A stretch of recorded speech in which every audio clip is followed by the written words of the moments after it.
ملګرو د سعودي عرب او د اماراتو په هکله ما تاسو سره ډېرې سنجیده خبرې کړې وې او ما دا ویلي وو چې په یمن کې چې کومه معامله جوړه شوې ده نو هغه دونه ساده معامله نه ده چې هغه به دونه په ساده طریقه باندې حل شي او ما تاسو ته ویلي وو چې امارات چې کوم دی نو هغه په ډېرو څیزونو کې ګوتې وهي او نه پوهېږم چې خدای ورته په قهر شوی دی که هغوی اوس پیسې ورسره ډېرې شوي دي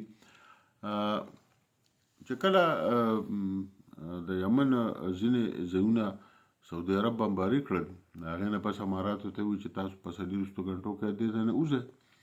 اوس نوی ډیولپمنټ چې کوم وشو هغه دا دی چې د سعودي عرب دغه ځای ته ځینې پلاوي روانو چې دغه اس ټي سي چې کوم دی چې هغوی ته ووایي چې بوی تاسو خپل کارونه پرېږدئ او تاسو وسلې مسلې وغورځوئ او تاسو دغه ټول سامان چې کوم دی نو دا د یمن حکومت ته پرېږدئ او یمن به مشترکه حکومت وي. هغوی هلته ریزسټنس شروع کړه، هغوی هلته مزاحمت شروع کړه او هغوی وایي چې موږ دغه ځای نه پرېږدو. د دې مطلب دا دی چې لکه دا به اوس په زور باندې له دغه ځای نه ویستل کېږي او امارات ورسره بیا هم پټه پټه ملګرتیا کوي، اسرائیل هم ورسره ملګرتیا کوي. خو سعودي عرب وایي چې وروره زه باقي دا خبره نه منم چې زما په علاقو کې به تاسو زما سرحدونو ته به تاسو ځان را رسوئ او هغه ځای کې به بیا خدای مکه خود مختار ریاستونه جوړوي او بیا به اسرائیل زما پولو ته را رسوي.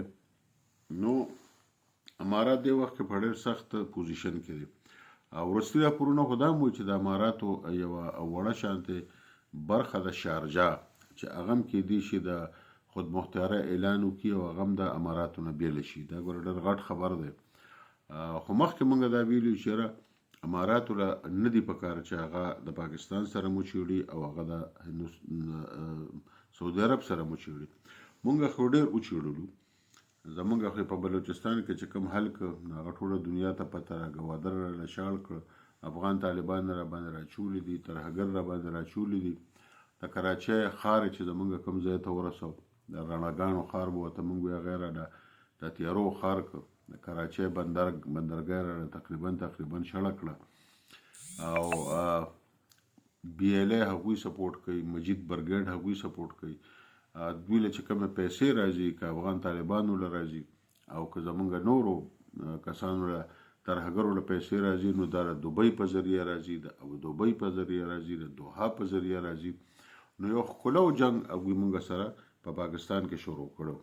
ظاهره خبره ده چې موږ به اوس خپل د مفاداتو تپوس کوو او اوس که فرض کو د ټرانزیکشن کونسل چې د اماراتو او اسرائیلو جوړ کړی دی او دوی دغه ځای کې وسله نه غورځوي او علاقه نه خلا صفا کوي د خزرموت علاقه که دوی نه پرېږدي نو ظاهره خبره ده چې په دوی باندې بیا نورې بمبارۍ هم کېږي او دغه شان د سعودي عرب نور ځواکونه هم چې کوم دي دغلته روان دي او پاکستان په دې مسله کې کوله سعودي عرب سره ولاړ دی او موږ اماراتو ته هم دا وایو چې د هوش نه کار واخلئ، ځکه که د هوش نه هم کار وانغشته نو که زمونږ بندرګاهانې شړېږي نو ستاسو بندرګاهانې به د ټولو نه مخکې شړېږي.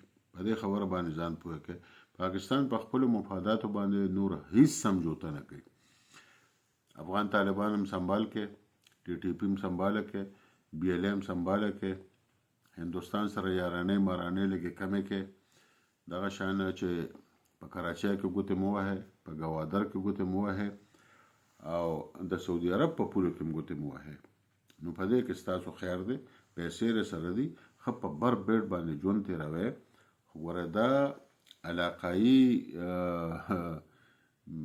لانجو کې که تاسو ګوتې وهئ نو تاسو ګوره هغه پوزیشن ته نه یې رسېدلي. نو لہذا اوس خزرموت چې کوم دی نو هغه ډېره اهمه علاقه ده او په دې باندې به اوس د سعودي عرب کنټرول وي. سعودي عرب به کوشش دا کوي چې په دغه علاقه د زه خپل کنټرول وساتم، ځکه چې له دغه ځای نه بیا جزونه تیریږي د اوبو او ټوله دنیا ته تیل سپلای کیږي او هغه بیا اسرائیل کنټرول کوي. نو دا خو به ډېره ګرانه خبره دا خو موږ نشو منلی.